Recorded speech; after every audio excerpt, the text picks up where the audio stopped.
Return the gold you took from the vaults of Burkina Faso. Return 90% of the uranium profits you still collect from Nigeria. Return the billions of our reserves that sit in your banks.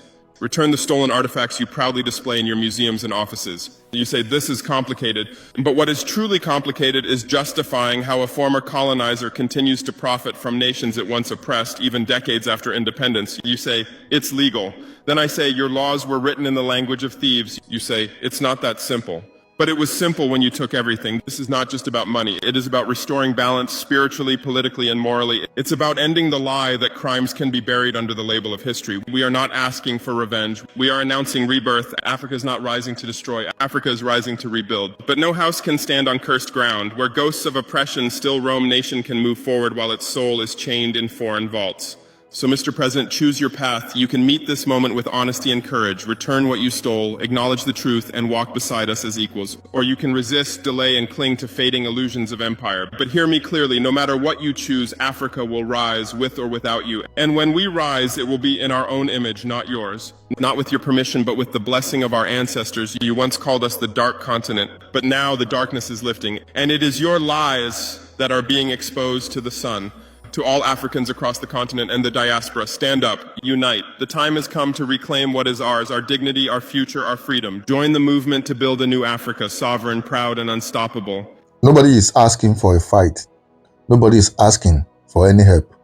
All Africa keeps saying on a daily basis, most especially the leaders who knows their onions, is return that which you have taken, that was never sold to you, that was never given to you, but that you forcefully collected and took from Africa. Just like the way they are doing at the moment. Artifacts being stolen in the ancient city of Benin in the 1897. Today, so much Africa countries are getting theirs back. And Nigeria as a whole is also getting theirs. I think at this point in time, whatever you have taken that you have kept in your reserve over the years that is making your economy booming, African leaders are saying, return them back. Because if the reverse were to be the case, I think by now, they would have collected it and still be demanding for interest that over the years they have used to do business. If all African leaders begin to know that how God blessed Africa, that if we demand that which they have collected and they bring them back and no exploitation is taken henceforth from them to us, you will be very shocked the pace and the rate Africa will develop. Anyway, whatever you think, drop your comment at the comment section. Once again, share and follow the page. For the record, Africa should wake up without fear or favor. We are just being created just the way God created them.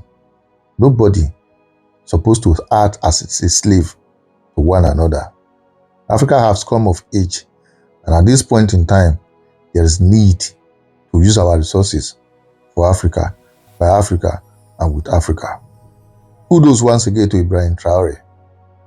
Something some persons are afraid to do is what he's doing at the moment. How I wish of other African leaders can see the need to join hands with him, assist him, and make sure that African Union speak one voice where there will not be border, or rather different currencies, different flags anywhere. If Africa should unite just like the Schengen nation in Europe, and believe it will boost our economy,